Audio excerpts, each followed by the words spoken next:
আপনারা জানেন যে দেবতার মধ্যে তিনজন শ্রেষ্ঠ দেবতা আছে, ব্রহ্মা, মহেশ্বর।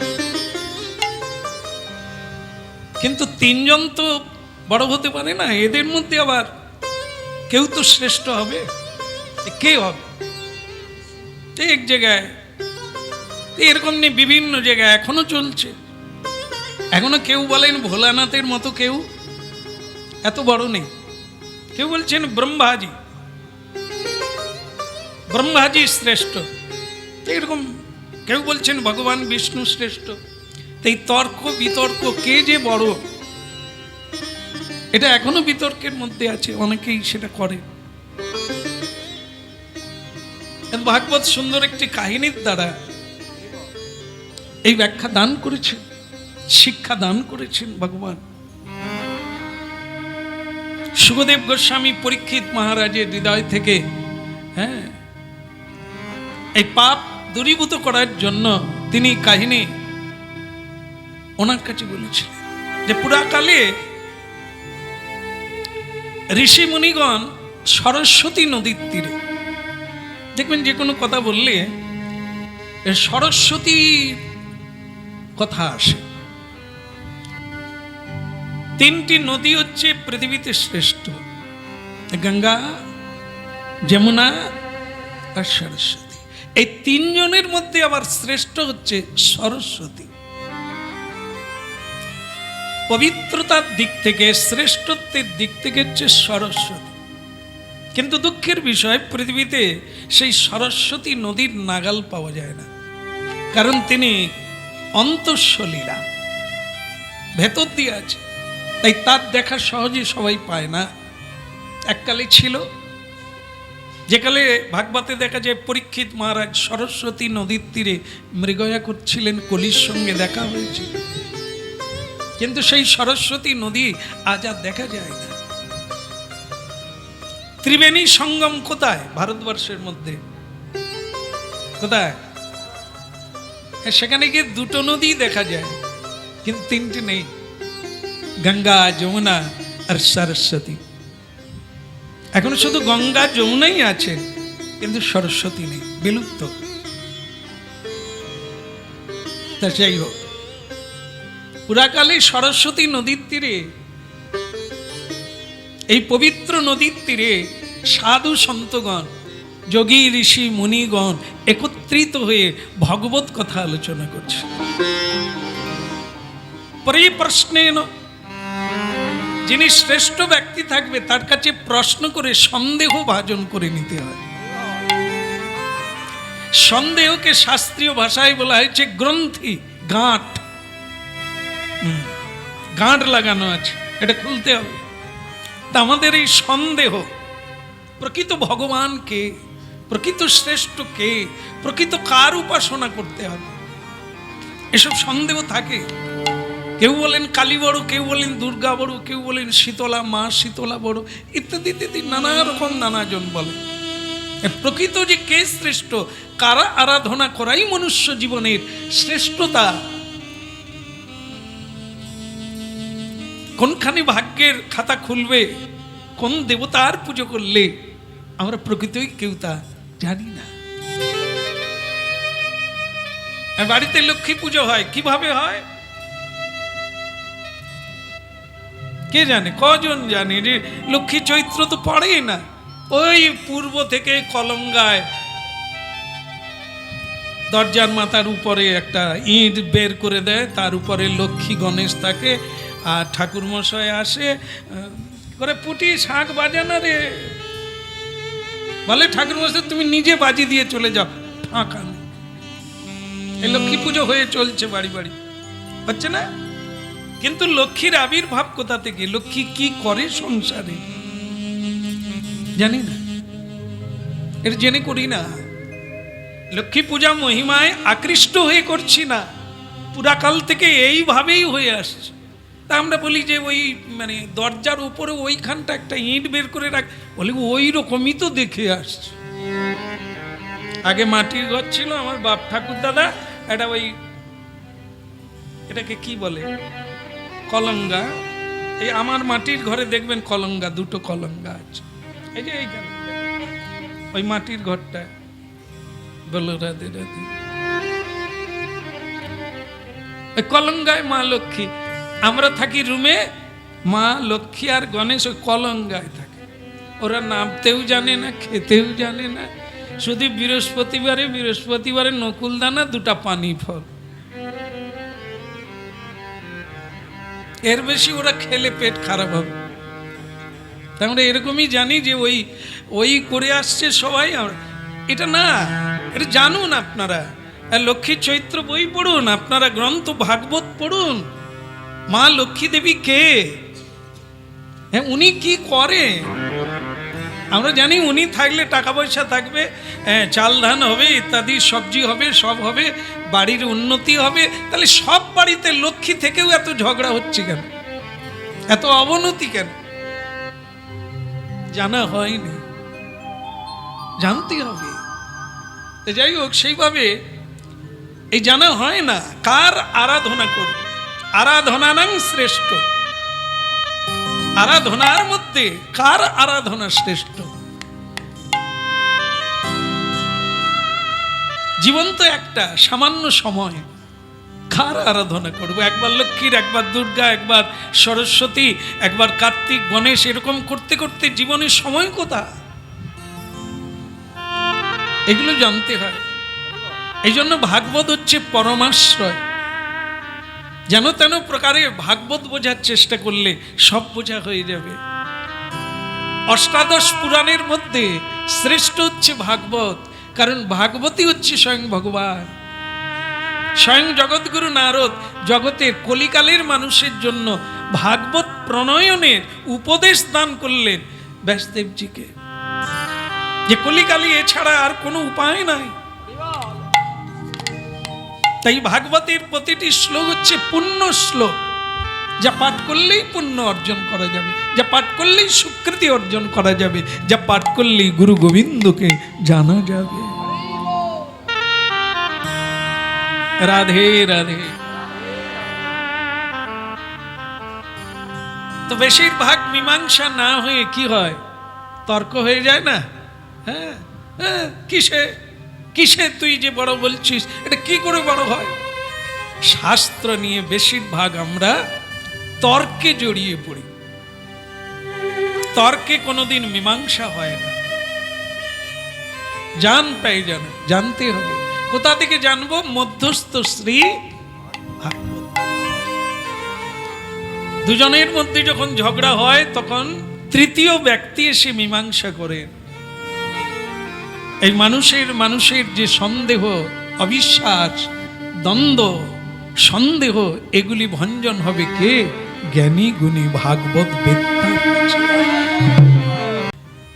কে শ্রেষ্ঠ ভগবান, এটা জানার জন্য সরস্বতী নদীর তীরে এক মিটিং বা একটা আলোচনা, একটা বৈঠক বসেছে। সেটা অনেক সময় তর্কে পৌঁছে যাচ্ছে।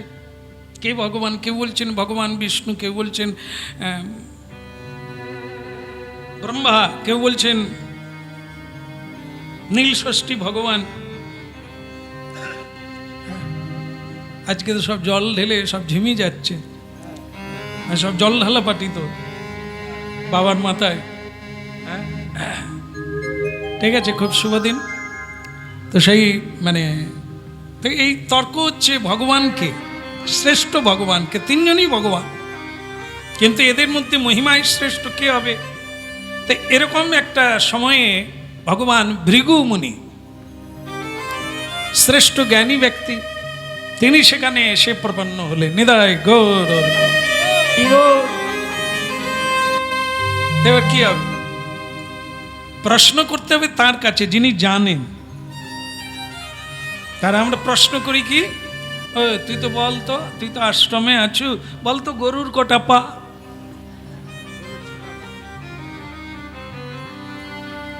না, এখানে অনেকে আসেন, এসে আমাকে প্রণাম করে চলে গেল, কিন্তু গিয়ে আমাদের সেই দোকানে যিনি চা বিক্রি করেন তাকে গিয়ে বলছেন, আপনি তো আশ্রমে দেখেন, বলুন তো গরুর কটা পা? সে বলে, আমি কোনোদিন গোয়াল ঘরে যাইনি, গরুও দেখিনি। কোথায় প্রশ্ন করতে হবে? ওখানে না করে যিনি প্রশ্নের উত্তর দেওয়ার জন্য বসে আছে, প্রশ্ন সেখানে করতে হবে।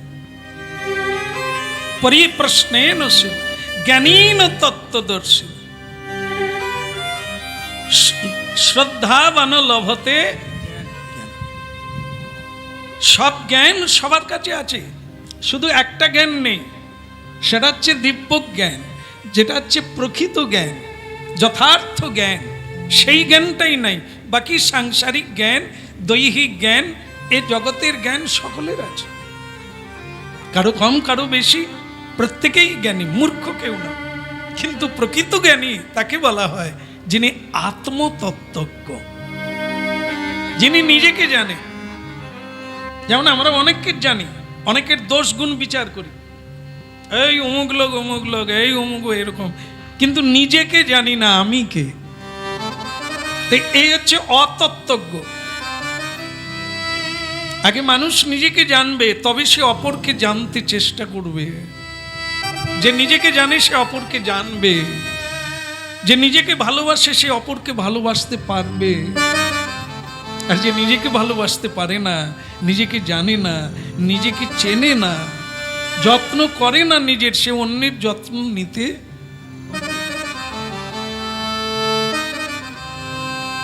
এই জন্য জ্ঞানীন তত্ত্বদর্শীন, জ্ঞানীর কাছ থেকে সেই ভগবত তত্ত্ব, আত্মতত্ত্ব, যথার্থ তত্ত্ব জানতে হবে। তা ভৃগুমুনি আশায় সকলে প্রসন্ন হয়ে গেলেন, কারণ ইনি পারবেন। হ্যালো, রাধে। কি ব্যাপার আপনাদের দেখে মনে হচ্ছে চোখ মুখে কি সন্দেহ? এই আমাদের দিকে সাধুরা তাকালেই বুঝে নেবে সন্দেহ চোখ। কেন বলেন তো? বলেন ভালো, শুনতেও ভালো, কিন্তু সত্য কিনা ভাববার আছে। হ্যাঁ, এই জন্য এই যে আমাদের সন্দেহ, এটা কাটাতে হবে, না কাটালে এখনো শুরুই হলো না। পথ চলা তো দূরের কথা, পৌঁছানো দূরের কথা। আগে সন্দেহ ভাজন করতে হবে। প্রকৃত জগতে কে? ঈশ্বর না আমি? এই জগতের যে না চায় সে থাকে মা চায়। বুঝেন কথাটা? যে না চায় সে থাকে মা চায়। ব্যাপারটা কি জানেননি? পুতুল নাচ দেখেননি? যে না চায় সে থাকে মা চায়, মানে ওপরে পাটাতন বাঁধা থাকে। তুমি দেখছো কি পুতুল দেখছো?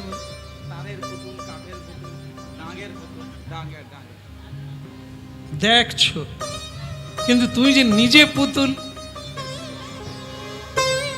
সেটা জানে না। পুতুল নাচ দেখে, আমি জানি তারের পুতুল, তুমি কিসের পুতুল? তুমি আমিও পুতুল। যেমন নাচাও তেমনি না, তোমার কর্ম তুমি করো মা। হ্যাঁ, সেই মা ওই গানটা জানে, বলো। কম বেশি গান সকলে জানে, কিন্তু জ্ঞান সকলে, গানের মানেটাই জানে না। গান সকলে গায়, কিন্তু গানের মানেটাই জানে না। তার নাম জ্ঞান। গানের অপর নাম হচ্ছে জ্ঞান। গান মানে মাথা দুলালাম, পা লাফালাম, ছুড়াছুড়ি করলাম, এটা না। যারা তত্ত্ব বুঝতে চায় না, শুনতে চায় না, তাদের জন্য গান। গানের মধ্য দিয়ে জ্ঞানে প্রবেশ করবে। জ্ঞান না হলে মানুষ দুঃখী, জ্ঞান না হলে মানুষের জীবন অন্ধকার।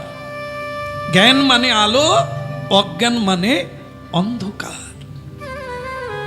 যে মানুষের যত জ্ঞান বুদ্ধি, যত বিদ্যা, সেই জগতে তত বড়। আর যার বিদ্যা বুদ্ধির দিকে অলস,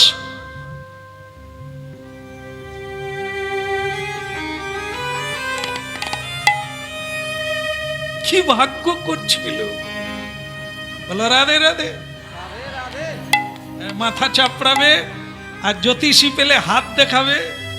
দেখো না বাবু কি মাদলি, চারদিকে মাদলি বেঁধে আমার কাছে চলে আসছে।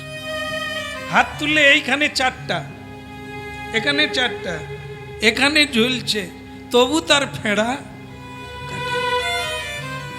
আমি বলি, বাবরে তুই তো মাদলির ভারে চলতে পারবি না। বলে আরো দেবে বলছে।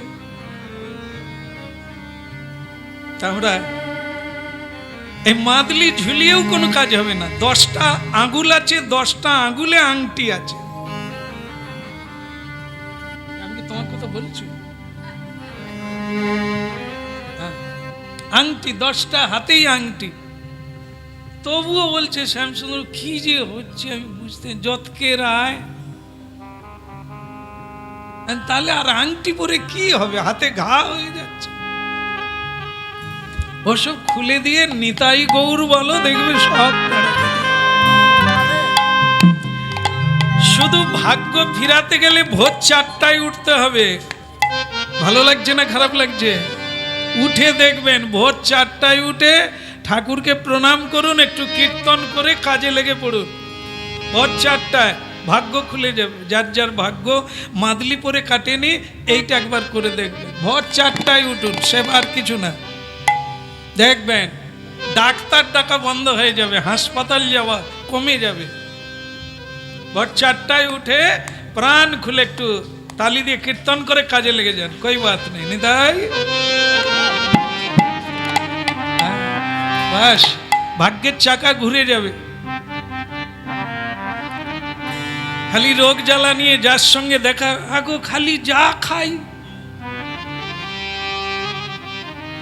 যত বলবে রোগ তত বাড়বে। বলা বন্ধ করে দেন, শুধু ডাক্তারকে বলবে, বাকিটা বলবেন না। বাকি প্রাণ খুলে হাসুন আর থাকুন, সব রোগ সেরে যাবে নিতাই গৌরের নাম নিলে পরে। তাহলে ওদিকে কি হলো? ভৃগুমুনিকে দেখে আস্থা জাগলো, ইনি পারবেন, ইনি জানেন। এটা জানা হয় কারণ ভৃগুমুনি সেই আস্থা সম্পন্ন ব্যক্তি, যার ঈশ্বরে নির্ভরশীল ব্যক্তি। এ জগৎ ব্রহ্মাণ্ড তিনি সৃষ্টি করেছেন, তার কৃপাতেই তারের পুতুলের মতো নড়ছি। যে থাকে, যে না চায় সে থাকে। মাচা কোনটা? এই তো হৃদয়। এখানেই তো তিনি আছেন বলে তো আমি কীর্তন গাইছি, আপনাদের চরণে প্রণাম করার সুযোগ প্রাপ্তি হয়েছে। রাধে শ্যাম কি। যে না চায় সে থাকে, এটা ভৃগুমুনি জানেন। বাকিরা তর্ক করছেন, বাকিরা জানার চেষ্টা করছেন। ভৃগুমুনি বললেন, ঠিক আছে ঠিক আছে, আপনারা আমার উপর নির্ভরশীল করেছেন, তো আমি আপনাদের এই তত্ত্বের উদ্ঘাটন করব। বলে তাহলে করে দেন। বললেন সন্দেহ আছে, এই সন্দেহটা মিটিয়ে আসে। সন্দেহ মিটাবো কি করে? আমি 3 জনের কাছে যাব, কার মধ্যে কোন গুণ বেশি আছে, সেই গুণ অনুসারে তিনি শ্রেষ্ঠ হবে। তাহলে 3 জনের কাছে যেতে হবে। তবে ভোলানাথের কাছে প্রথমে যাননি, ভৃগুমুনি তার নিজের পিতার কাছে আগে গেলেন। তার পিতা হচ্ছে ব্রহ্মাজি, মানুষ পুত্র। তো ব্রহ্মার কাছে গেলেন, পিতাজি। না হাত তুলে নি, হাত তুলে নি। পিতাজি, এরকম স্টাইল আছে না? খুব সুন্দর করে পাস করে গেছে, স্টার পেয়েছে, সে তখন ডাকে আলাদা করে, পিতাজি, বাপি, মাম্মি। মানে ভালো নম্বর পেয়েছে। আর যদি খারাপ নম্বর পায়, সারাও করবে না, ঘরে ঢুকে যাবে। লক্ষণ এগুলো। তাই ভৃগুমুনি ব্রহ্মাজির কাছে এলেন, পিতাজি। ব্রহ্মা বলে, ছেলেটার হলো কি? এরকম তো কোনোদিন করে না। বাবার কাছে ছেলে গেলে কি করবে? বন্দে পিতাজি। প্রণাম পিতাজি, এটা প্রথম সম্বোধন। বন্দে মাতাজি, প্রণাম মাতাজি, মাতাশ্রী, পিতাশ্রী, এসব ভাষা ভক্তিমান ছেলেরা এরকম করবে। আর না হলে কোনো কোনো ছেলে, বাবা কিছু টাকা লাগবে, এরকম বলে। এসব ছেলে তো ছেলে, আলাদা ছেলে, বাপ বেটা দুই বন্ধু এক গ্লাসে খায়। এদের কথা ভাগবতে বলবে? ভাগবতে তাদের কথা বলবে যাদের কাছ থেকে শিক্ষা লাভ করা যায়। পিতাজি আসলে কি, ভৃগুমুনি কেন গেছেন আপনার মনে আছে তো? কারণটা মাথায় রাখতে হবে, উদ্দেশ্যটা মাথায় রাখতে হবে। এখানে কেন এসেছেন, মানুষ জন্ম কেন হয়েছে, এটা মাথায় রাখলে আপনার লাভ হবে। এই ভৃগুমুনি কেন গেছে এটা মাথায় রাখতে হবে। প্রণাম করলে তো হবে না। আজকাল প্রণাম করে না ভৃগুমুনি, ব্রহ্মাজিকে শ্রদ্ধা করেন না, সম্মান প্রদর্শন করেন না। যিনি শ্রেষ্ঠ ব্যক্তি তার কাছে মাথা নিচু করে যেতে হয়, তাকে আগে সম্মান করতে হয়, তারপরে গিয়ে তোমার দরকারি কথা বলতে হয়। এটি হচ্ছে শিষ্টাচার। মানুষের শিষ্টাচার বলে একটা, তাতেই তার পরিচয় পাওয়া যায়। তা ব্রহ্মাজি এই জায়গায়, ওই যে কি ছিল মানে ব্যাপারটা কি বলছিলাম, কটা শ,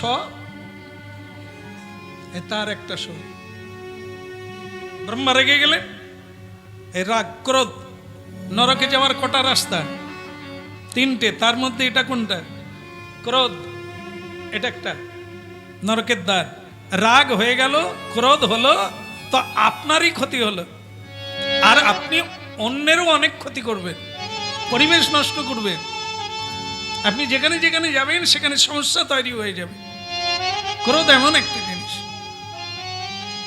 সেই ক্রোধ হয়ে গেল কার না? শ্রেষ্ঠ ভগবান যিনি, চতুর্বদন ব্রহ্মা যিনি, সৃষ্টিকর্তা যিনি, অজনী সম্ভবা যিনি,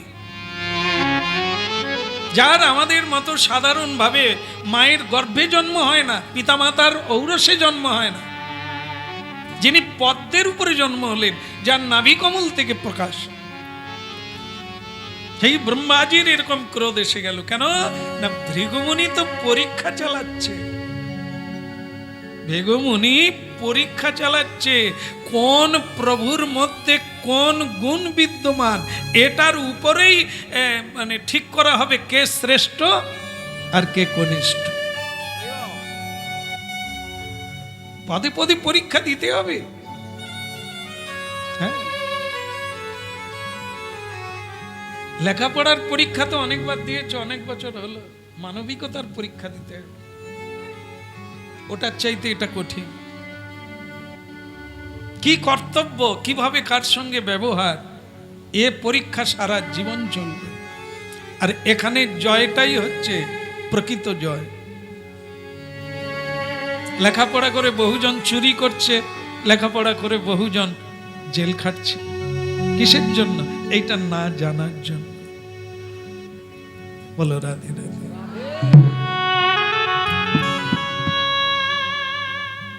প্রণাম করলো না, আর রেগে গেলেন ব্রহ্মাজি। ওনার মধ্যে কি হওয়া উচিত ছিল? ওই তিনটা স্বর, একটা স্বর অন্তত একটু সহ্য করা উচিত ছিল, একটু অপেক্ষা করা উচিত ছিল। যে ছেলে কোনোদিন এরকম করে না, আজ কেন করলো? কারণ আছে। সেইটা না, অপেক্ষা করে রেগে গিয়ে বললেন অপদার্থ, কুলাঙ্গা, পুত্রের অযোগ্য। তুই যে পিতাকে ব্রহ্মা আদি দেবগণ সম্মান করে, তুই সম্মান করলি না, এটা নমস্কার করলি না। তোকে মার হয়, এখান থেকে দূর হয়ে যা। খুব রেগে গেলে। আর ভৃগুমুনি বললেন পিতাজি বিদায়, আসি, হয়ে গেছে, কাজ হয়ে গেছে। ব্রহ্মা বুঝতে পারলেন না যে কেন এলো, কেন চলে গেল, কি কাজ হয়ে গেল, আমি তো মাথা বুঝতে পারলাম। ভৃগুমুনি শুধু বলে গেল কাজ হয়ে গেছে, বাবা আপনি এবার বসে পড়ুন, রাগারাগি আর করতে হবে না, আমি আর থাকছি না, আমি চলে যাচ্ছি। কি বুঝলে? যার মধ্যে ক্রোধ আছে তার মধ্যে আরো দোষ আছে। যত বড় হবে মানুষ তত ক্রোধহীন হবে, তত ভারী হবে, তত বড় হবে। যত ক্রোধ শূন্য হবে তত বড় হবে। রাধে শ্যাম কি बोलो नमः शिवाय। भोलानाथ जी की।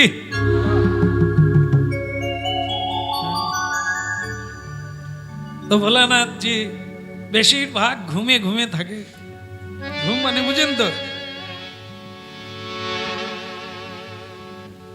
ধ্যান।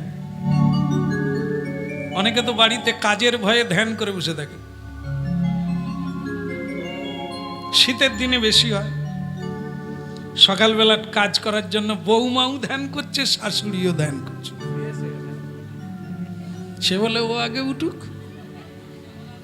দুইজনে ধ্যান করছে, ওদিকে সূর্য উঠে যাচ্ছে। পাড়ার লোক বলে এরা মরে গেছে।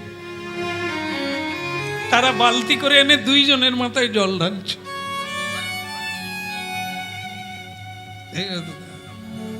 মেকি ধ্যান চলবে না। বেশিরভাগ উনি নিদ্রাবৎ থাকেন। কেন?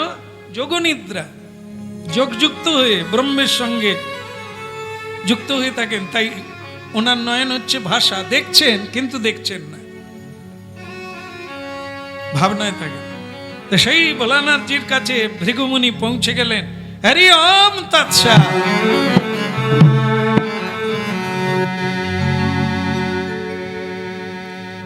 ভোলানাথজি চমকে উঠলেন। আরে হরি ওম তৎসৎ বলছে মানে ভক্ত চোখ খুলে দেখে ভৃগুমুনি আরে বলি হারি বলি হারি, আজা বেটা মেরে কো গোদ দো, কল দাও, হ্যাঁ তোমাকে একটু আলিঙ্গন করে আমার জীবন ধন্য করি।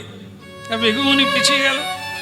ভোলানাথ এগিয়ে যাচ্ছে এরকম করে, আর তাচ্ছিল্যের মতো ভৃগুমুনি পিছিয়ে পিছিয়ে যাচ্ছে, যেন মনে হয় বাচ্চা পটি করে আসছে। মা বাবা কি এই ভৃগুমুনি এরকম করছে, ঘৃণাত নাই বলছে দাঁড়িয়ে যেন। ভোলানাথ বলে কি হলো কি ভৃগুমুনি, কতদিন পরে তোমাকে দেখলাম, একটু আলিঙ্গন করবো না, একটু ভক্ত সঙ্গ করবো না? বলে সেটা ঠিক আছে, কিন্তু তোমার দ্বারা হবে না। কেন? গায়ে কি, গায়ে কি? ওই ছাইগুলো যদি আলিঙ্গন করি কার গায়ে লাগবে? কেন পাউডার নাই? ছাই মাখতে হবে। আর গলায় কি পরে আছে?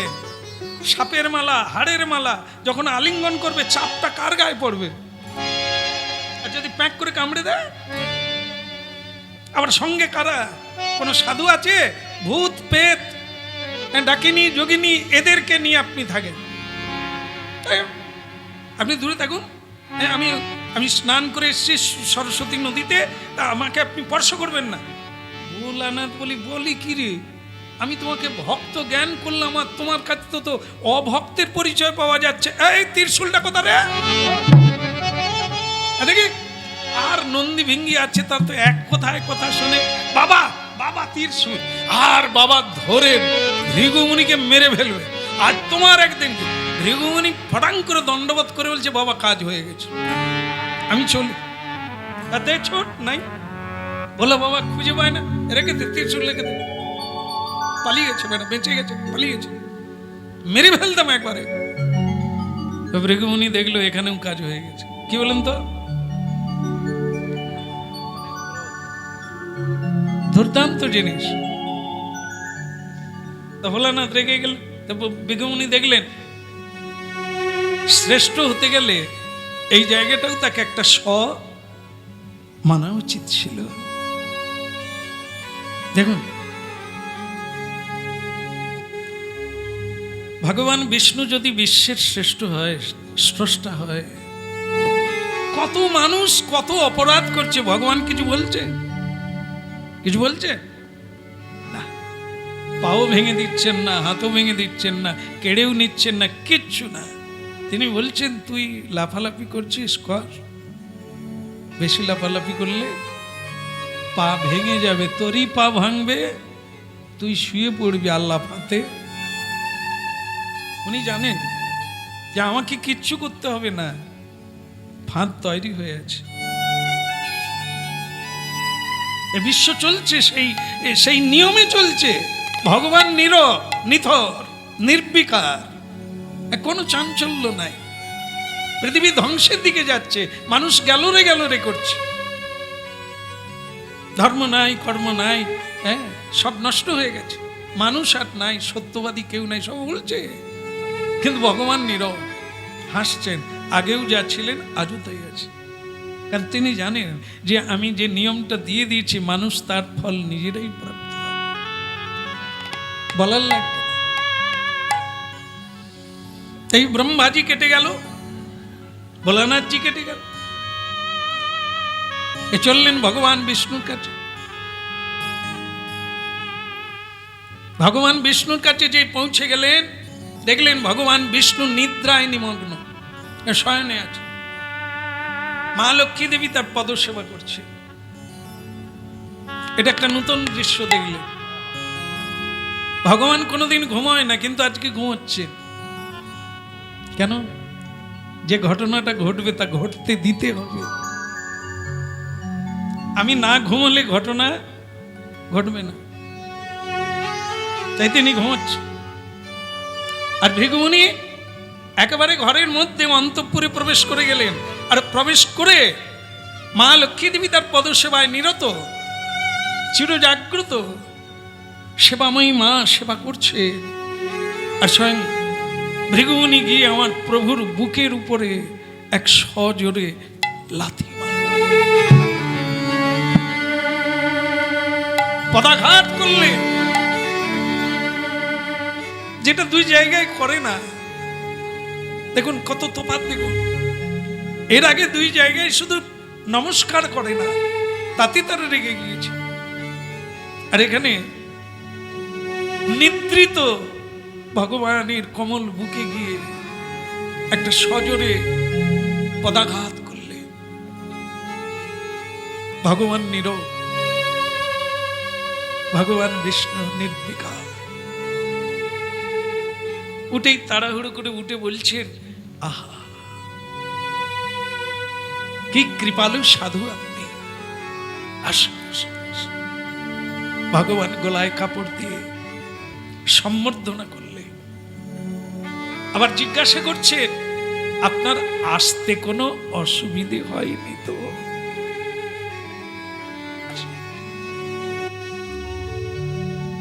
স্বয়ং ভৃগুমুনি কাঁদছেন। ইনি কে?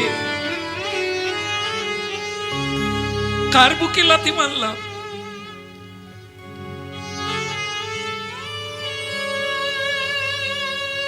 হে মুনি শ্রেষ্ঠ,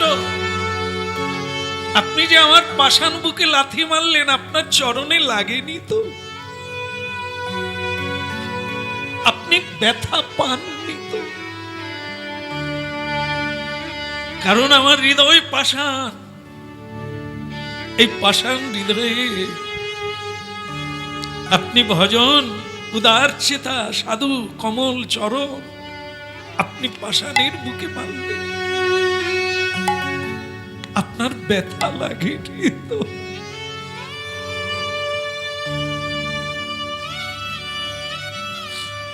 স্বয়ং নিজ হাতে চরণ সেবা করলেন, পাদ প্রক্ষালন করলেন। আমি রাখবো আপনার এই চরণ চিহ্ন, আমি ধরে রাখবো আমার হৃদয়ে। আপনি যে আমাকে কৃপা করেছে, আপনি যে দয়া করে, আপনি ব্রহ্মণ্য দেব, আপনি ব্রাহ্মণ কুলের শিরোমণি, আপনি যে আমার বুকে চরণ দিয়েছেন, এটা আমি অলংকার রূপে ধরে রাখবো। এটা আমি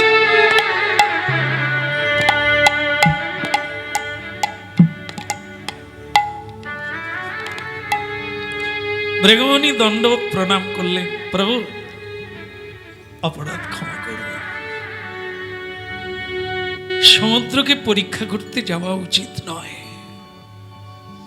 কিন্তু না করলেও নয়। ডুবে যাব, হারিয়ে যাব, তবু তো করতে হবে, না হলে বুঝবে কি করে জগতের মানুষ তুমি কে? মানুষ জানবে কি করে? আমার অপরাধ ক্ষমা করে দাও। লক্ষ্মী দেবী বললেন, প্রভু আমি ওকে অভিশাপ দেব, না, অভিশাপ দিও না। কেন প্রভু? ও অন্যায় করেনি। কারো ঘরে স্বামী স্ত্রী থাকলে ঢুকতে নেই, ও তো অপরাধী।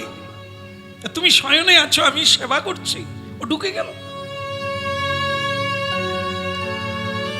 আবার কেউ নিদ্রিত থাকলে তাকে ডাকতে নেই, তাকে আঘাত করতে নেই, সেটাও করলো, তা আবার চরণ দিয়ে। ভগবান বললেন অন্যায়টা তো আমি করেছি। সবসময় গৃহস্থ ব্যক্তিকে চির জাগ্রত থাকতে হয়, কখন অতিথি স্বরূপ নারায়ণ কৃপা করবে। আমি তো করিনি, আমি তো সেই আচরণ করিনি।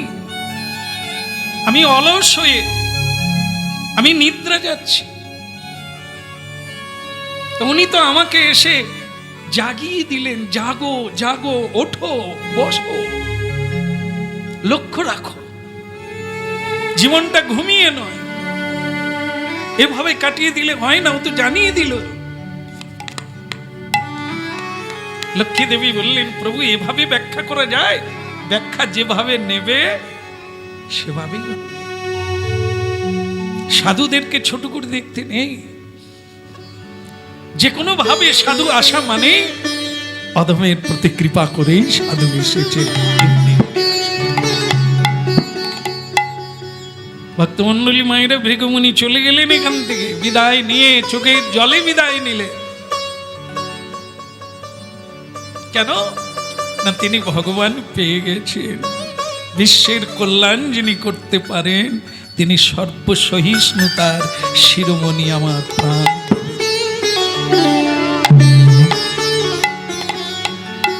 হে ঋষি মুনিগণ, সরস্বতী নদী তীরবর্তী যত সাধু সজ্জন বৃন্দ, আমি ভগবান পাইয়াছি। বৈকুণ্ঠপতি নারায়ণ ভগবান বিষ্ণুই গোলকের জগতের নাথ। শান্তাকারং ভুজগশয়ন যোগীর্বিধানগম্যং বন্দে বিষ্ণু ভবভয়হরং সর্বলোকৈকনাথকম। যোগীরা যাকে ধ্যান করে তিনি ভগবান বিষ্ণু। যোগী ঋষি মুনি যোগীর ভিধান গম্যং লক্ষ্মীকান্তং কমল নয়না, যার নয়ন পদ্ম পাপড়ির মতো, সর্বদা করুণার আভা বিস্তারিত, যার নয়নের দিকে তাকালে অশান্ত মন শান্ত হয়ে যায়,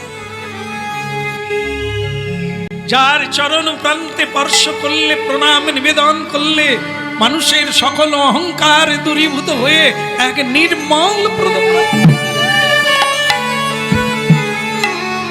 ভগবান যুগে যুগে মাটির পৃথিবীতে নেমে আসেন, মানুষের রূপ ধারণ করে। আপনি আচরি ধর্ম অপরে শিখায়, তো সেটা শিখানোর জন্য ভগবান স্বয়ং ধর্ম যাজন করেন। লোক তদনু বর্ততে, আমরা সেই লোক পাবন ভগবান শ্রীকৃষ্ণকে দেখে আমরা ধর্মপথে আসার চেষ্টা করি। একাদশী ব্রত আত্মভোলা জীব, তাদের জন্য এটি খুব উৎকৃষ্ট। যারা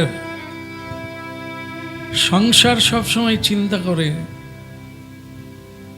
ইষ্টদেবকে স্মরণে আনতে পারে না, তাদের জন্য একাদশী খুব উৎকৃষ্ট। কারণ কি, 15 দিন পরে একবার খাওয়া চেক হয়, বদল হয়। যারা সব কিছু খায় তারা একাদশী করলে কি করে, ওগুলোকে আগের দিন থেকে বাদ দিয়ে এমনিতে বাদ দিতে পারে না, কিন্তু একাদশীর জন্য কমসে কম কটা দিন বাদ দেয় আগে? একদম ঠিক। অনেকে দুদিন করেন, আগের দিন আর একাদশী দিন। না, যারা সব কিছু খান তাদের জন্য 3 দিন, মানে আগের দিন, একাদশী দিন, পরের দিনটাও ওইভাবে করতে হয়। তা যাক, একাদশী হরিবাসরের দৌলতে অন্তত 3টা দিন কিছু জীব রেহাই পেল।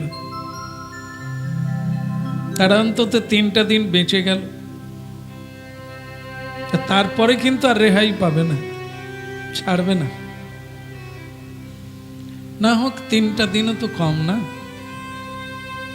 তারা রেহাই পেল, আর আপনিও রেহাই পেলেন পাপের থেকে, অপরাধ থেকে, কষ্ট থেকে। ভারী সুন্দর জিনিস।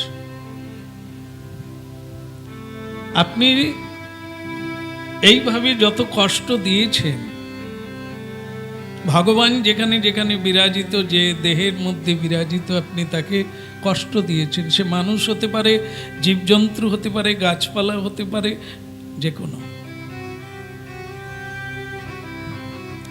তাদের কষ্টটা আমি অনুভব করি না। আমার সুখের জন্য আমি অনেককে কষ্ট দিয়েছি। এখন সেই যে ফলটা, তাকে কি বলা হয়? কর্মের ফল। আমি যা করেছি সেই ফলটা আমাকেই পেতে হবে। যে মরে গেল সে ফল পেল না, যে মারলো সেই ফলটা পেল। সেই পাপের ভোগ হচ্ছে এটা, বিস্মৃতি। সংসার ক্লিষ্ট জীব অপমানিত হচ্ছে, নির্যাতিত হচ্ছে, নিকৃষ্ট হয়ে জীবন যাপন করছেন, লাথি ঝাঁটা খাচ্ছেন, কারণ আপনি অনেককে কষ্ট দিয়েছেন। সেই ফলগুলো আপনাকে ভোগ করতে হবে।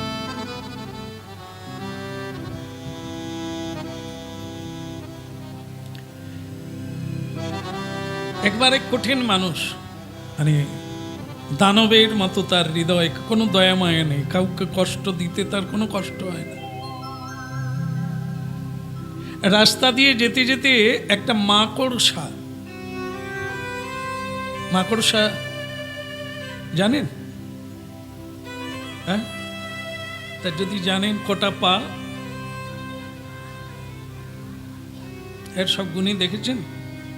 মানে কোন কম বেশি হবে না? 10টা হতে পারতো, হবে না?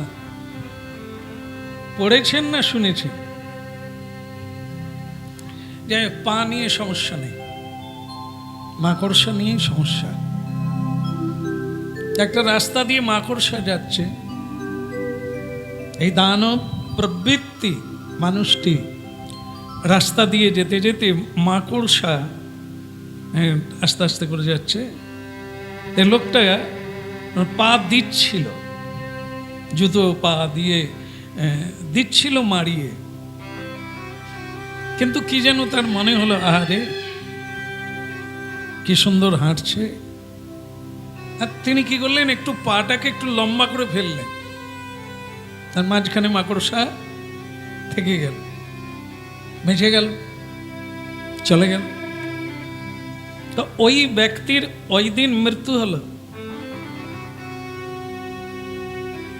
মৃত্যুর তো কোনো সময় নেই, যে কোনো সময় হতে পারে। তো সেই মৃত্যুর দেবতার কাছে গেল। স্বয়ং দণ্ডদাতা বিধাতা হচ্ছেন যমরাজ। ভগবান তাকে এই অধিকার দিয়েছেন যে পাপ পুণ্য বিচার করে, ন্যায় অন্যায় বিচার করে আবার কি দেহ পাবে, আবার কোথায় জন্ম নেবে, এটা তোমার উপর দেওয়া। তিনি হচ্ছেন দণ্ডদাতা বিধাতা যমরাজ। যমরাজ জি, ওনাকে এটা দেওয়া হলো কেন না, উনি শুদ্ধ বৈষ্ণবদের মধ্যে একজন। কেন ওনাকে এই দণ্ডের কাজটা দেওয়া হলো। বলে দণ্ডের কাজ একমাত্র তিনি পারেন যার ন্যায় অন্যায় বোধ আছে, পাপ পুণ্য বোধ আছে। যার এটা নেই তিনি এই দণ্ডের বিচার করতে পারবেন না।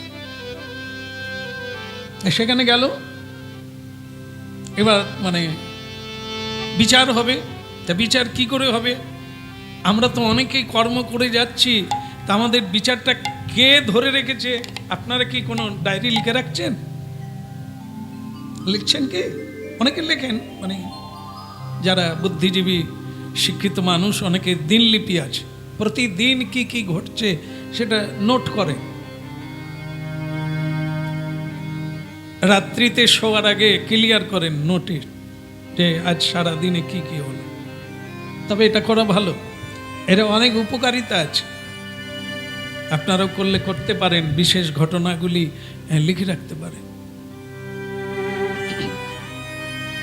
যাই হোক, আমরা মনে করি যে আমাদের তো জীবনী কেউ লেখে না, তা আমাদেরকে পার্টিকুলার সবসময় কোথায় যাচ্ছি, কি করছি, কি বলছি, এটা তো কেউ লিখছে না, আমিও লিখি না। তাহলে বিচার হবে কি করে?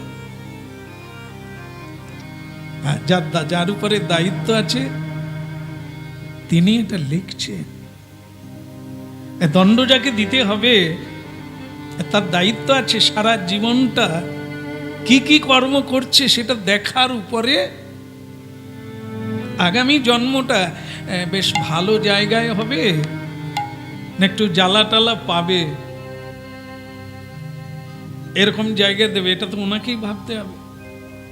হ্যাঁ, যারা অন্যায় করে তাদের জানা নেই, কিন্তু যারা দণ্ড দেয় তাদের জানা। যাকে দণ্ড দেওয়া হয় সে জানে, যে অপরাধ করে সে বুঝতে পারে না, যে অন্যায় করে সে জানে না, যার উপরে অন্যায় করে সে বুঝতে পারে। আমরা যাদেরকে কষ্ট দিই তারা বুঝতে পারে কষ্টটা কি, কিন্তু যে কষ্ট দেয় সে বুঝে না।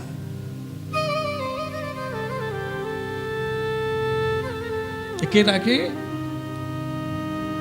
স্বয়ং ভগবান বলছেন যে যমরাজ আমি তোমাকে সাহায্য করব, কারণ আমি সূর্যরূপে দিনের বেলা সবাইকে দেখছি। এই দিনের আলোতে, সূর্যের আলোতে কে কি করছে আমি লক্ষ্য রেখেছি। আর রাত্রিবেলা চন্দ্রমা, তারা, নক্ষত্র, আমরা সবাই লক্ষ্য রেখেছি কে কি করছে। আর তোমার চিত্রগুপ্তকে সেটা খাতায় লিপিবদ্ধ করতে বল। চিত্রগুপ্ত নামে এক মহাশক্তিধর, স্মৃতিধর, যিনি সবার কথা মনে রাখতে পারেন, লিখতে পারেন, তেনাকে দায়িত্ব দেওয়া। তিনি আমাদের সকলের দিনলিপি, কর্মলিপি, পাপ পুণ্য তিনি লিখে রেখেছেন।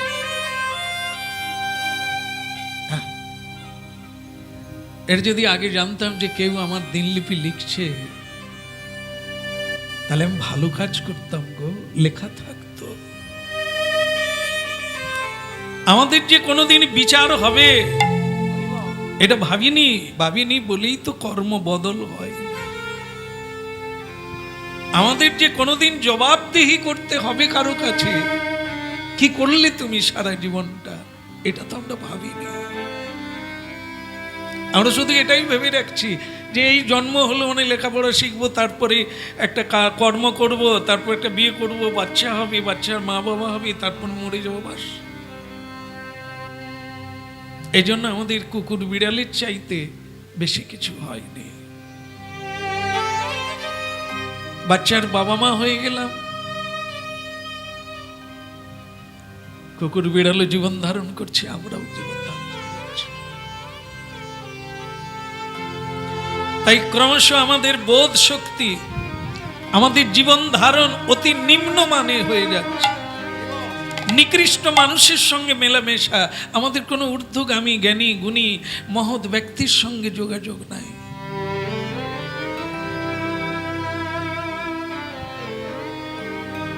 সুযোগ এলেও আমার রতি জাগে না, উদ্যম জাগে না, তাই আমাদের যোগাযোগ নাই। তা যাই হোক,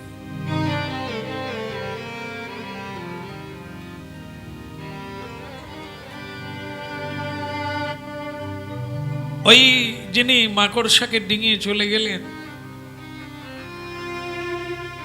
ওনার নামে খাতাটা দেখা হলো, সারা জীবন কি কি করেছে। নাই গো নাই, দাম্ভিক অন্যায়কারী পাষাণ হৃদয়, সৎসঙ্গহীন জীবন, ভালো কাজ হতে পারে না। করেনি। শুধু একটাই ভালো কাজ, একটা মাকড়সা মরতে যাচ্ছিল পায়ের চাপে, তাকে না মেরে ছেড়ে দিয়েছে। ওই একটা ভালো কাজ।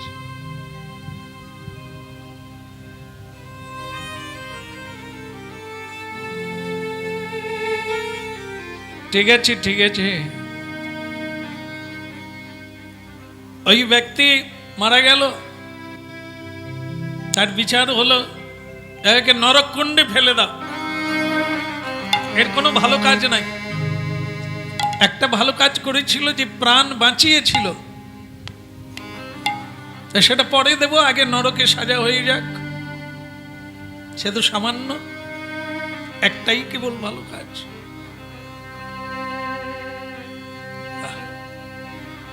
ভালো কাজ মানে প্রাণ নেওয়া নয়, প্রাণ দেওয়া। ভালো কাজ মানে যে আপনারও ভালো হবে, অপরেরও ভালো হবে, জগতের ভালো হবে, বৃক্ষ লতা কীট পতঙ্গ সকলের ভালো হবে, সেটার কাজের নাম ভালো, যেটা সবাই। হরি হে দয়াল মোর জয় রাধা না, হরি হে দয়াল রাধা, হরি হে দয়াল জয় রাধা না, হরি হে দয়াল মোর জয় রাধা। বারে বার প্রভু বারে বার, বারে বার এইবার লখনি যোশা, লখনি যোশা, হরি হে দয়াল মোর জয় রাধা না, হরি হে দয়াল রাধা।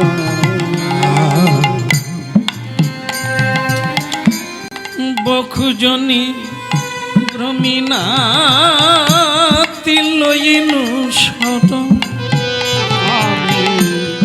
বহুজনি ভ্রমিনা তিলইনু,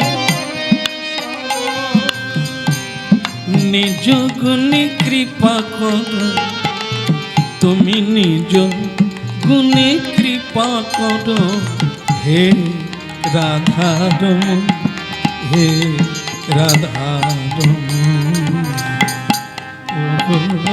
দয়াল মোর জয় রাধা না, হরি হে দয়াল তাই গো হরি হরি রাধা।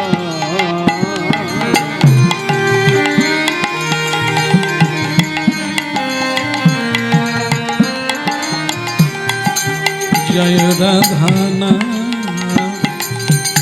জয় রাধানা, জয় রাধানা,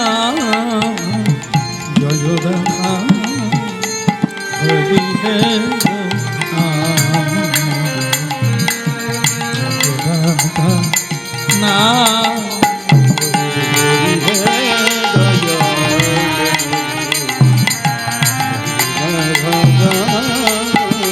हरि है, हरि है, हरि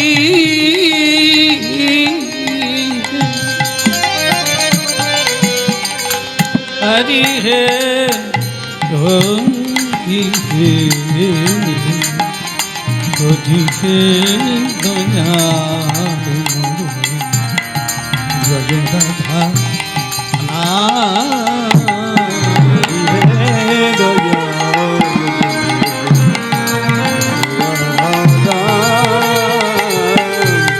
বুঝিহে দয়াল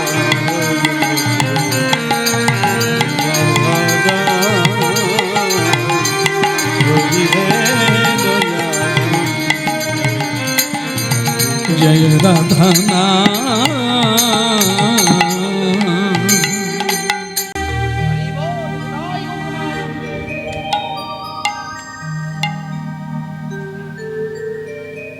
একটা মাকড়সা, এই যে কুণ্ডটা হচ্ছে নরক কুণ্ড, হচ্ছে কুয়োর মতো, কুয়ো যা পড়ে গেলে ওঠা যায় না। পড়া সোজা, আর নিচে পড়তে সোজা, কিন্তু ওখান থেকে ওঠা বুঝতে সুবিধে হবে। আপনারা কি কোনোদিন কুয়োতে পড়েছেন? যদি কেউ থাকেন, কেউ পড়েছেন? হাত তুলবেন, নালে আমি হাত তুলেছি মানে আমি পড়ে গেছি। বলো রাধে রাধে। অনেকে হয়তো পড়েছিলেন বা এখনো পড়ে আছেন, ঠিক মনে করতে পারছেন না।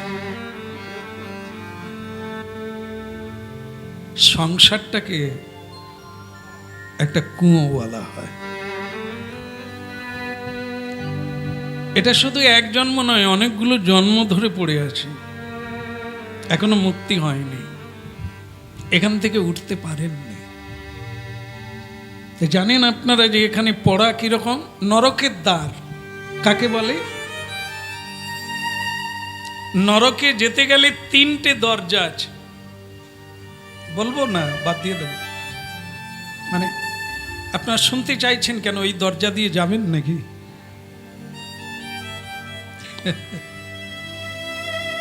যেতে হবে না, চলে গেছে। 3টে দরজা। ভাগবত, শ্রীমদ্ ভাগবতে বলছে। শ্রীমদ্ ভাগবত একটি গ্রন্থ, মুনি ঋষির প্রয়ণ, ভগবানের কৃপা। তা আপনারা বাস্তবটা দেখবেন যে এটা সঠিক। আমরা এই দ্বারে পৌঁছেছি কিনা। কাম, ক্রোধ আর লোভ, এই 3টে জিনিসকে বলা হয়েছে নরকের দ্বার। যদি কেউ কামনার দাস হয়ে যাবে তাহলে সে নরকে চলে গেছে। আর যিনি কারণে অকারণে ক্রোধকে প্রশ্রয় দেন তিনিও চলে গেছে। আর যার মধ্যে লোভ আছে, লালসা আছে, হ্যাঁ উনিও। আর এর মধ্য দিয়েই নরক যন্ত্রণা ভোগী মানুষের সংখ্যা 99। আর এই নরকের দ্বারে যায় না সে একজন হতে পারে 100 মানুষের মধ্যে, বা 1 কোটি মানুষের মধ্যে একজন এই দ্বার দেখেন না, বাকি সবাই। সেই নরকে পৌঁছে যে নরক যন্ত্রণা, যে কুণ্ড, সেই কুণ্ডে, সেই কুয়োতে আমরা অনেকগুলো জন্ম পড়ে আছি। আর পড়ে আছি বলেই আজ কৃষ্ণ কথা শোনার প্রয়োজনীয়তা হয়েছে। আগে জানতে হবে আমাদের স্বরূপটা, আমরা কোন জায়গায় অবস্থান করছি। আমরা জেলের বাইরে, কুয়োর বাইরে, না কুয়োর ভেতরে, এটা জানতে হবে। তবে তো আপনি ওঠার চেষ্টা করবেন। যদি বোঝাই গেল না সংসারটা কুয়ো কিনা, আমি কুয়োর বাইরে না ভেতরে, তা আপনি কোন চেষ্টায় ব্যপ্ত থাকবেন? এই জন্য শুনতে হবে আর পড়তে হবে। আইনের বই পড়তে হয়, সবাইকে কিছু না কিছু পড়তেই হয়। এই জন্য শিক্ষার এত দাম। পড়লে আপনি আইনের ফাঁদে পা দেবেন না, জানা থাকলে। আর যদি না থাকে জানা, বলে বাবু আমি জানি হ্যাঁ, কেন জানবেন না? কেন স্কুল নেই? কেউ বলেনি আপনাকে? সবকিছু পৃথিবীতে শিক্ষার ব্যবস্থা রয়েছে, জানার ব্যবস্থা রয়েছে, সুখী হওয়ার ব্যবস্থা রয়েছে। পড়ে জেগেছো তাতে কি? উঠার ব্যবস্থা আছে। পদ হারিয়ে গেছে তাতে কি? বেরোবার রাস্তা আছে। কিন্তু শুধু আপনি যদি অলস হন, আপনি যদি এগুলোর দিকে না তাকান, অজুহাত দেন, তাহলে আপনি বিপদে পড়লেন, অন্য কেউ নয়। যিনি খুঁজবেন তিনি পাবেন, যিনি চাইবেন তিনি পাবেন, যিনি যাবেন তারই পাবেন।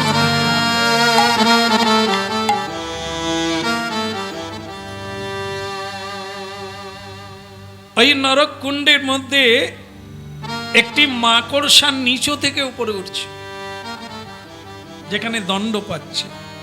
কুয়োটার মধ্যে একটা মাকড়সা ফাঁদ দিয়ে, লালা দিয়ে ফাঁদ তৈরি করে সে নিচের থেকে একটা উপরে উঠছে। তাই এই লোকটি, যিনি দাম্ভিক, যিনি অহংকারী, যিনি পাপী, তিনি ওই নরককুণ্ডে আছেন। তা তিনি ওই মাকড়সার ফাঁদটা ধরে উপরে উঠছে। রাধে রাধে। কেন এই সুযোগটা পেল? কেন কেন পেলে? না, উনি মাকড়সাকে মৃত্যু থেকে, তাহলে ওটা ভালো কাজ ছিল, তার ফলস্বরূপ কি পেল? ভালো কাজের ফল। খারাপ কাজের ফল কি? দুর্গন্ধ। পুত নামক নরকে, পচা মরা দুর্গন্ধ নরক রাক্ষস, এমনিতেই মরে যাবেন। সেই জায়গায় আপনাকে ফেলে দেওয়া হয়েছে, কিন্তু সেখান থেকে একটা মাকড়সার ফাঁদ ধরে আপনি ধীরে ধীরে উঠতে লাগলেন। সেই লোকটি মাকড়সার ফাঁদ ধরে উপরে উঠে যাচ্ছে। মাকড়সার ফাঁদ ধরে কেউ উপরে উঠতে পারে বুড়িমা?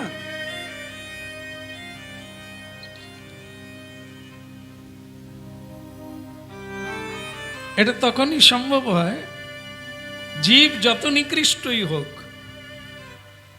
পিপিলিকা, কীট পতঙ্গ, তার মধ্যেও আমার মধ্যে যে ঈশ্বর আছেন, যে আত্মা আছেন, ওর মধ্যেও তাই আছে। শুধু কর্মফলে ও কীট পতঙ্গ, আমি কর্মফলে মানব। এই জন্য এটা দৈব শক্তি, কর্মের ফল হিসেবে দেওয়া হয়েছে। তাই কি হলো? ওই ধরে উঠছে। কেন? ওই দেখে ও যখন সুতোটা ধরে উপর দিকে উঠে যাচ্ছে, এই যন্ত্রণা থেকে মুক্তি পেয়ে যাচ্ছে, তখন দ্বিতীয় এক ব্যক্তি সেও এটা ধরে উঠছে। কিছুটা উঠলো, মাঝখান পর্যন্ত গেল, ভালোই হচ্ছিল। বোধহয় এরকম চলতে থাকলে কি হতো? মুক্তি হয়েই যেত। কিন্তু মাঝখানে প্রথমে ধরে ওঠা লোকটা দেখতে পেল যে তারই মানে ওই পিছনে আরেকজন আসছে নিচে। সে তার ভেতরে তখন আবার সেই পূর্বের যে হিংসা, আপনাদের মধ্যে হিংসা নাই, বুঝবেন কি করে?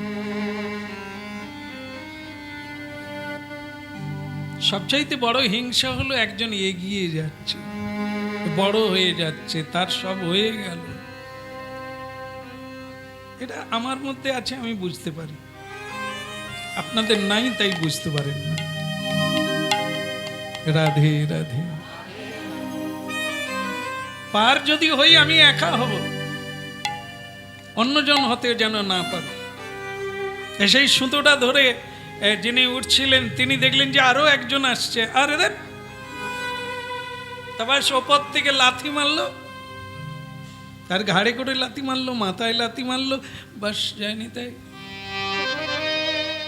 কি হতে পারে?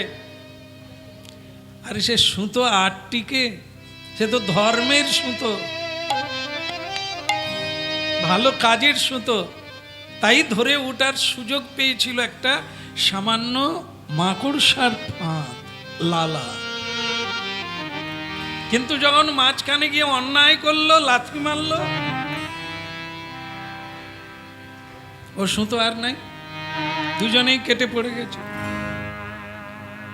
বলে রাধে রাধে। বিধাতা পুরুষ এসে দাঁড়িয়ে গেল, তো বলছেন তাহলে প্রভু আমি যে উঠছিলাম পড়ে গেলাম। বলে তুমি উঠছিলে এই কারণে, একদিন তুমি মাকড়সাকে বাঁচিয়েছিলে, তাই তোমাকে একটা সুযোগ দেওয়া হয়েছিল। পড়ে গেলাম কেন? খারাপ কাজ করলে। আরে কেউ উঠছে তোমার দেখার দরকার কি? তুমি তো উঠতে পারতে।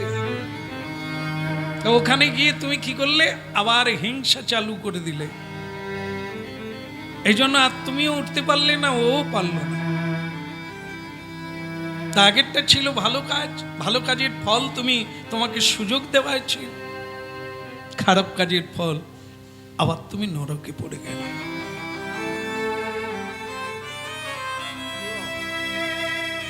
এই আমাদের দশা। তাই আশ্রয় লইয়া ভজে তারে কৃষ্ণ নাহি তজে, আর সব মরেও কারণ। যারা এই পরম্পরায় চতুর সম্প্রদায় আছে, এই সম্প্রদায় ভুক্ত হয়ে যারা পরম্পরাগত শ্রীকৃষ্ণ ভজন করছে, লীলা পুরুষোত্তমের চরণে শরণ নিয়েছে, সত্যের পথ, সত্যের পূজারী হয়ে সকল যন্ত্রণাকে সহ্য করছে, সবকিছু লোভ লালসা কাম ক্রোধকে বর্জন করে যারা সেই শুদ্ধ ভক্তির দিকে চেয়ে আছে, চাতকের মতো ভগবত কৃপার অনুকম্পা আশা করে বসে আছে, তারাই কেবল পথের দিশারি হয়ে যায়, তারাই কেবল আমাদের প্রণম্য হয়ে যায়, স্মরণীয় হয়ে যায়। তাদের পথই আমাদের পথ হয়ে যায়। মানব জীবনে অজ্ঞ মানুষ আমরা, কেবল রুজি রোজগার করতে হবে, বাঁচতে হবে, খেতে হবে, এর বেশি জানি না। সেটাই আমাদের ভুল। জানার সুযোগ থেকেও জানলাম বহু জনই ভ্রমিনা, এরকম অনেকগুলো জন্ম আমরা এরকম ভুল করে করে যাচ্ছি, ভুল করে করে যাচ্ছি। এবারে কোনো এক স্বীকৃতি বলে বোধহয় কোনোদিন সাধু সেবা দিয়েছি, তাই এবারে ওই মাকড়সার সুতোর মতো আপনাদের চরণে ঠেকে গেছে। কৃষ্ণ কথা বলার সুযোগ হয়েছে, ভগবানকে জানার সুযোগ প্রাপ্ত হয়েছি আমরা এই জায়গায় আসতে পেরে। গুরু কৃপা পেয়েছি, তাই স্মৃতিতে ধরে রাখতে পেরেছি গুরু কৃপা। এটি রাধা মাধবের, রাধা রমণীর নিজ গুণের কৃপা, আমাদের কোনো ভালো কর্ম নাই।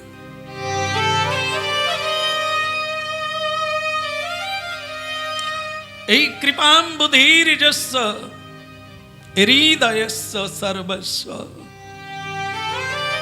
একে টিকিয়ে রাখতে গেলে আমাদের তো কিছু করণীয় আছে। সেটা কি?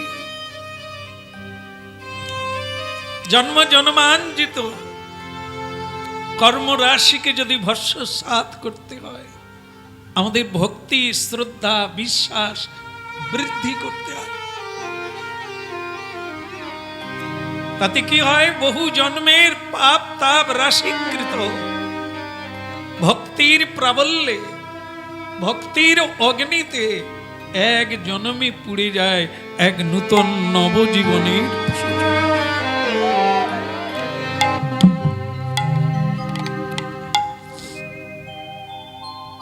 এই জন্য আমাদের বর্ণ পরিচয় আছে স। কটা স আছে?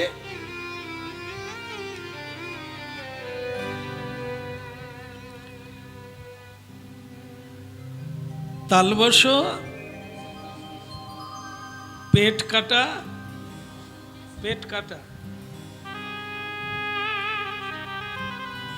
মদনস আর হচ্ছে দন্তস। তিনটেই স। কেন? একটা স হলেই তো বর্ণ মিলে যেত না, কোনটা কোনখানে লাগবে এ আবার পণ্ডিত ব্যক্তি ভালো জান। তিনটেরই প্রয়োজন আছে এবং তিনটা আমরা অনেকগুলো কারণ খুঁজে পেতে পারি। তিনটের কারণ হলে কি, এই যে যখন আমরা কাউকে সত্যটাকে বোঝাতে যাই তখন কি করি, মানে সে লোক বিশ্বাস করছে না, তখন আমরা কি করি বলুন? যাকে বলছি সে বিশ্বাস করছে না, তখন আমরা একটা ব্যবহার করি কি, দিব্যি করেন না? দিব্যি। সেই দিব্যিটা কবার বলতে হয়? তিনবার। কেন? একবার বললেও তো হয় না, তিনবার বললে দৃঢ় হয়। এই জন্য হরিনাম বলার সময় কবার বলিয়েছেন? হরের নামইব, হরের নাম, হরের নাম তিনবার। আবার বলছেন নাস্তেব, নাস্তেব, নাস্তেব। হবে না, হবে না, হবে না। কি হবে না? যাগ হবে না, যজ্ঞ হবে না, পূজা হবে না, তপস্যা হবে না, কর্ম হবে না, জ্ঞানেও হবে না। তাহলে হবে কিসে? হরের নামইব। এই দৃঢ়তা। আর এখানে কি বলছেন? বিশ্বাস, বিশ্বাস, বিশ্বাস। সহ্য কর, সহ্য কর, সহ্য কর। এই জন্য কেউ যদি হরি নামের ফল পেতে চায়, হরি নাম প্রভু স্বয়ং কৃষ্ণ ভগবান,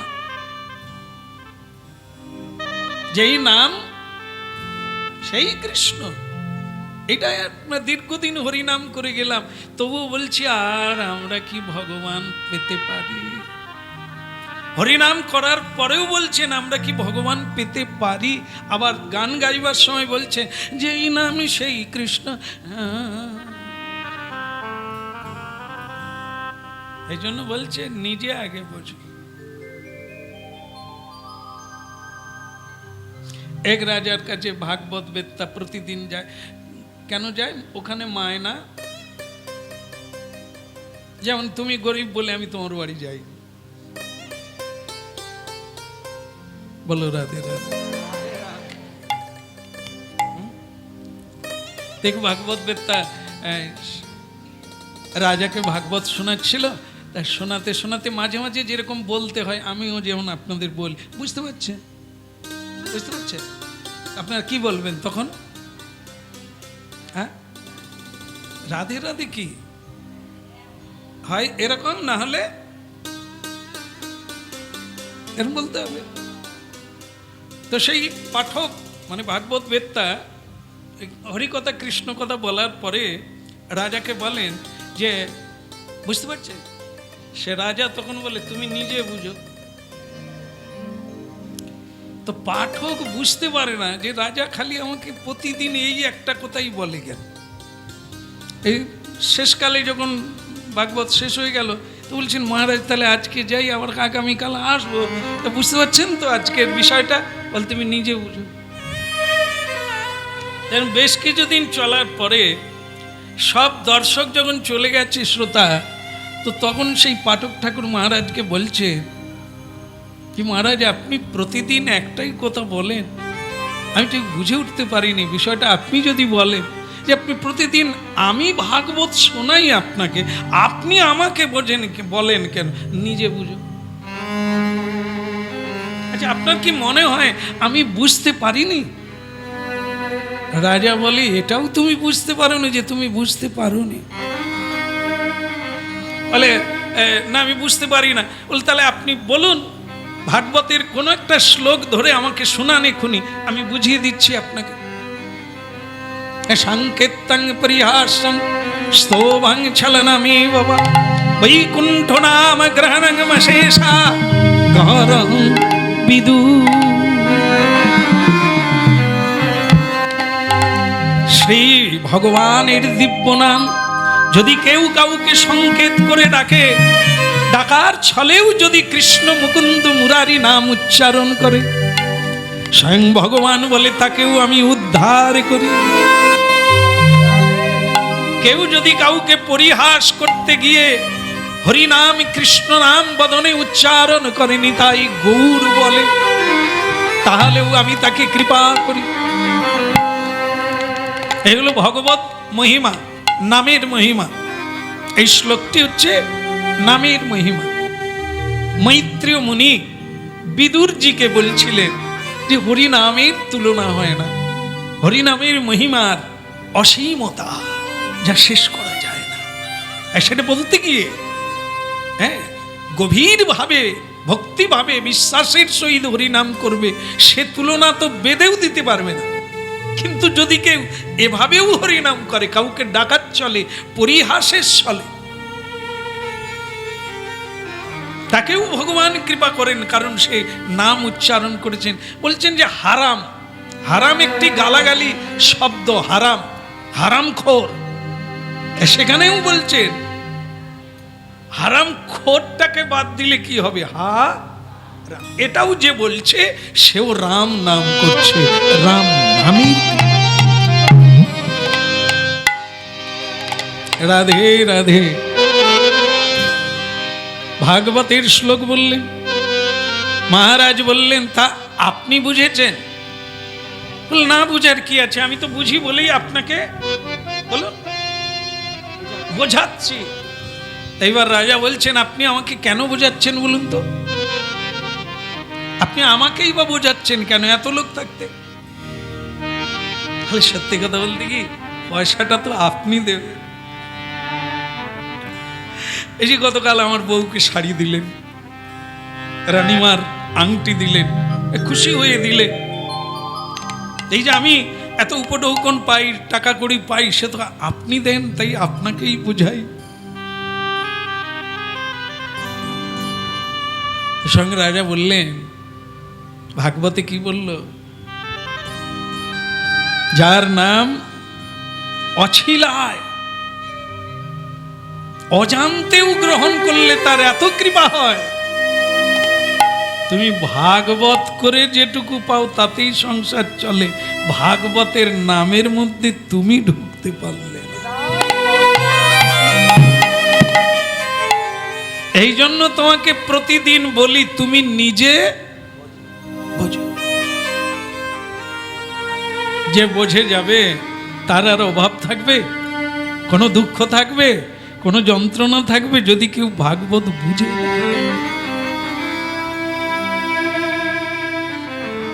এই জন্য খুব জরুরি বোঝাটা,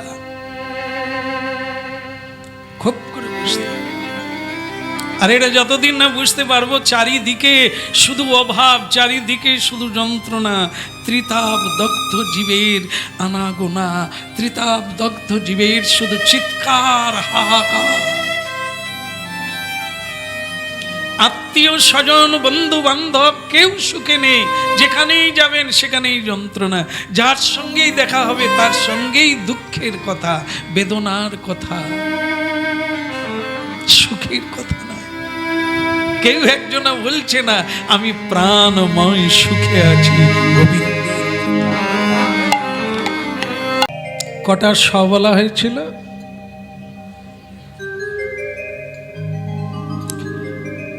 সাধু সজ্জনগণ বলেছেন মানুষ সুখী হয় না, তার প্রধান কারণ হচ্ছে তার সহিষ্ণুতা কম। একটা সহজ কথা আছে না, যে সয়, এটা আপনারাও মানে এই জন্যই আপনাদেরও এত সহ্যগুণ। আমি তো বলতে পারবো না কার কতটা আছে, আপনারা আপনাদেরটাই জানবেন। পরীক্ষা করে দেখবেন যে সহ্য করা ভালো না না করা ভালো।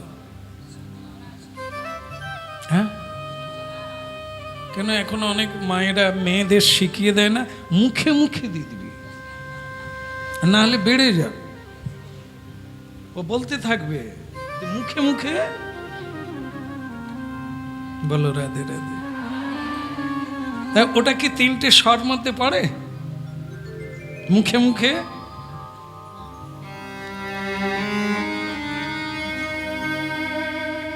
শুধু গল্প জানলে হবে না, জীবনটাকে গল্পে পরিণত করতে।